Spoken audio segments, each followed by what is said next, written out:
what if shampoo and conditioner actually makes your hair worse?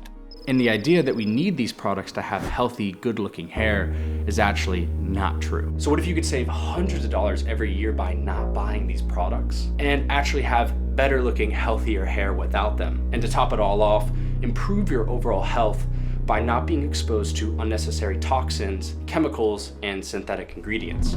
This is the idea that you've probably heard of or seen before on the internet called No Poo. No, not that one.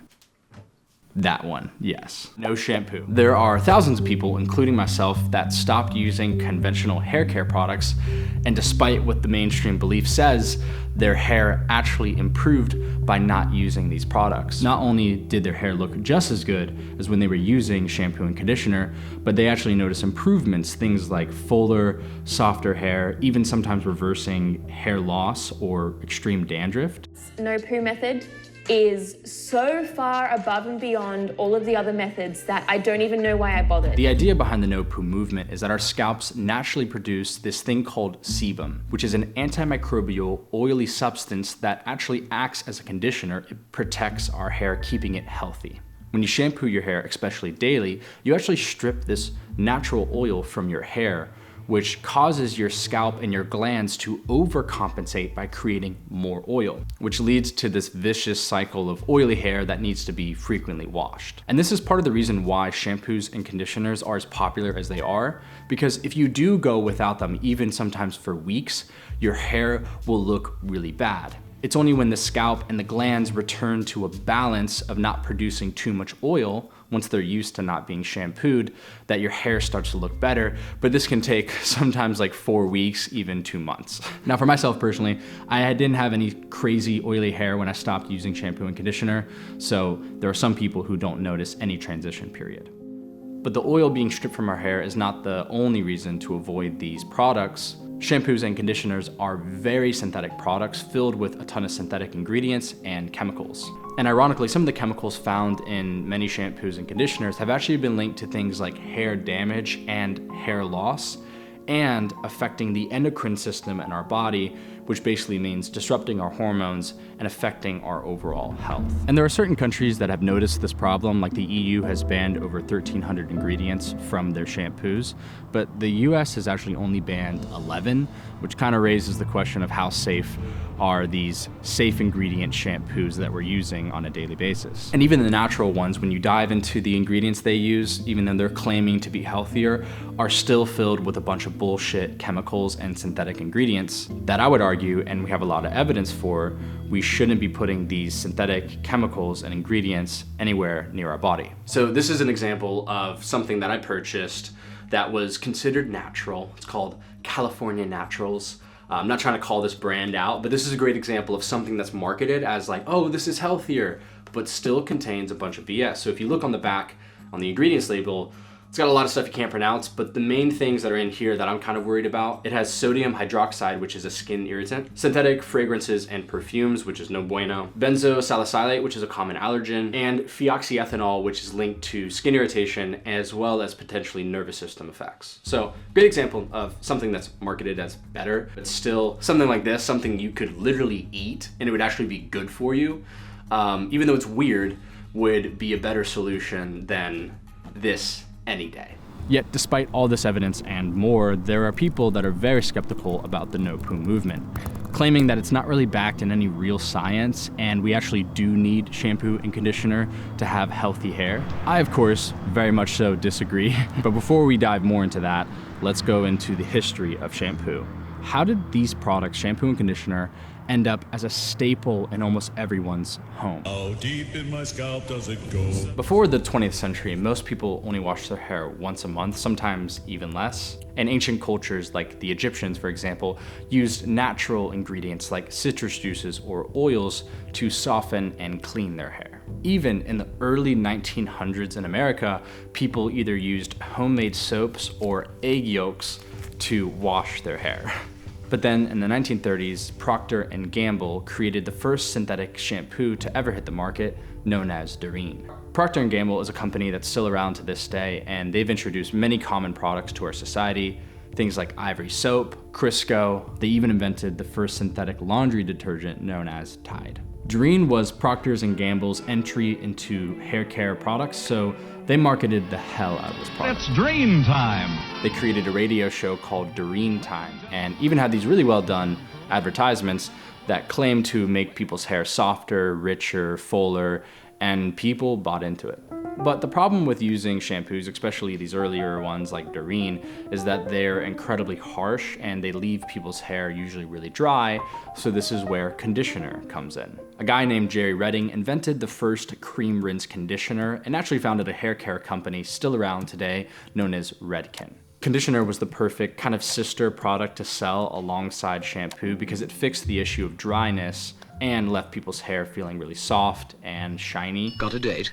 Needs a wash? But it's crazy to think about how these products didn't exist for majority of history. Sure, people were cleaning their hair with soap or other natural ingredients, but the staple of using shampoo and conditioner every time you shower wasn't a thing for majority of history until the last 90 years or so. And I think this is why they became so popular, because as people started to use them, when they kind of fell for this really good advertising, and then they stopped using them, their hair would look worse for a couple days, then they would go, oh, clearly the shampoo and conditioners are working, let me continue to use them. It's one of the rare examples, I think, of a product literally creating demand. And throughout the 1900s up until now, more and more shampoo, conditioners, all these different hair care products started popping up. And now the hair care industry is a massive global market, valued at $91 billion in 2023 and projected to reach $134 billion by 2028. And some hair care products can have profit margins of up to 70%, making it a really good product to create and get really rich off of.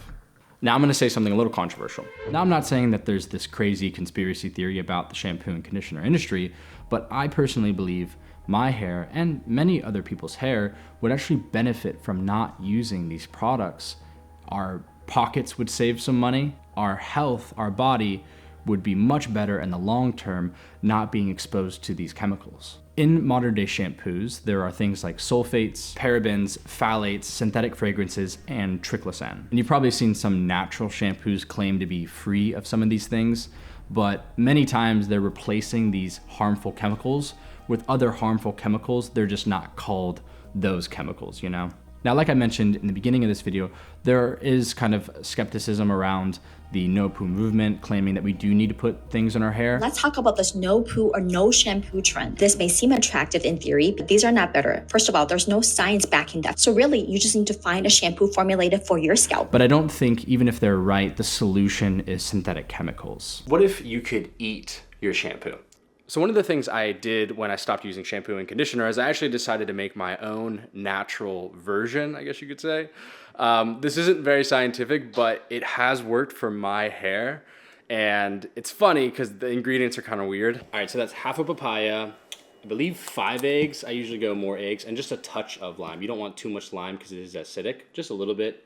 So the reason why I added papaya to this mixture is because I actually like the way it smells. So just using egg yolks for me wasn't enough, so I used the papaya. And I do remove the whites because all of the good stuff is in the yolk. If the shower gets really hot and you have the whites in, it will cook on your head. And now we make the hair smoothie shampoo.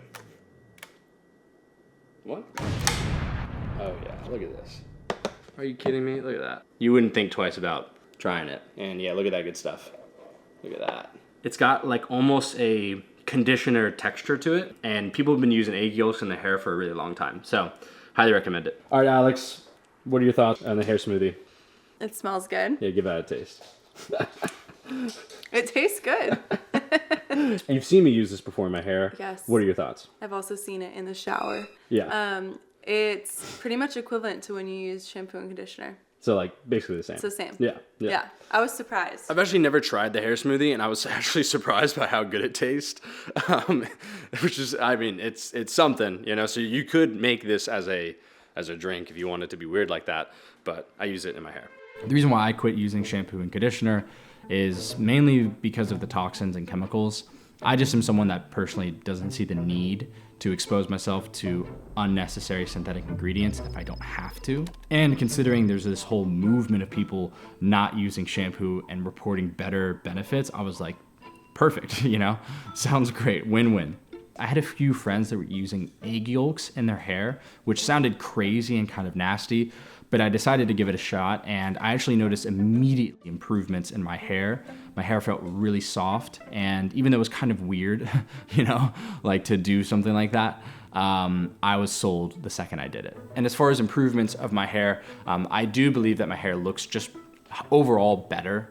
It feels better. I've never had an issue with hair not growing or anything like that. I think what I kind of came to the conclusion with is that I just don't need it. I just don't need shampoo and conditioner. So if I don't need it, why would I use it? If I'm better off without it, there's no reason for me to be using this stuff in the shower. Something also to think about is your diet. Diet plays a crucial role in maintaining healthy hair. There are certain foods that we can consume that provide essential minerals and nutrients that directly impact our hair, the growth and strength, and the overall health of our hair. Red meat, as an example, is an excellent source of high-quality protein and iron.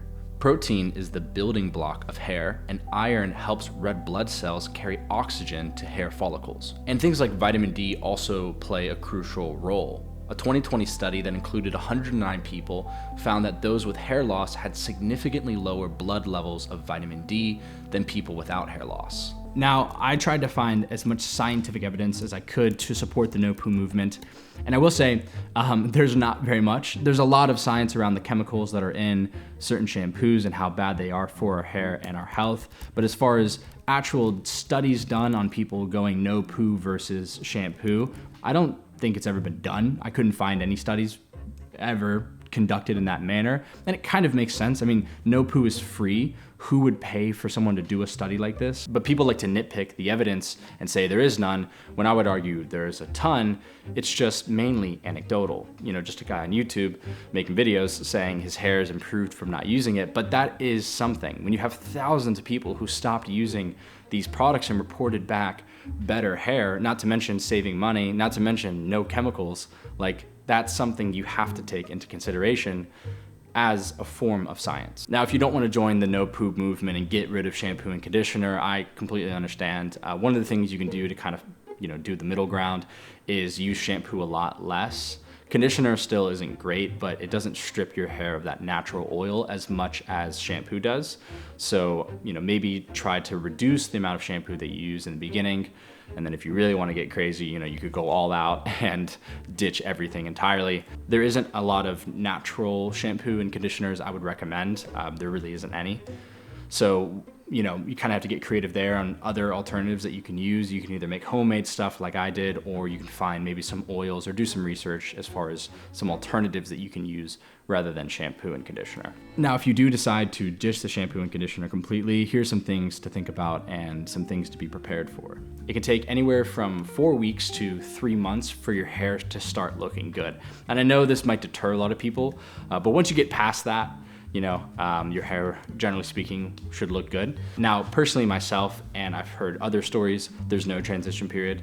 They didn't have crazy oily hair. That's different from person to person, but that's just the biggest thing that people run into. And then also pay attention to the health of your hair. Clean it with water that's filtered. Don't be afraid to use natural oils or even homemade shampoos and conditioners. And just be patient, you know, like if you've been using these products for a long period of time and you're expecting to not use them and see results immediately, that's just not the way things work. But I do think if you stick through it, it will end up being probably much better for you in the end, because you'll save money, you'll reduce the amount of chemicals and toxins you're exposed to, and your hair might look a lot better. But at the end of the day, there are tons of people who are for the No Poo movement and tons of people against it. But what I always come back to is that it works for me, and maybe it would work for you too. If you enjoyed this sponsorship-free video, consider supporting me by joining my free email newsletter. Links in the description below. Thanks for watching.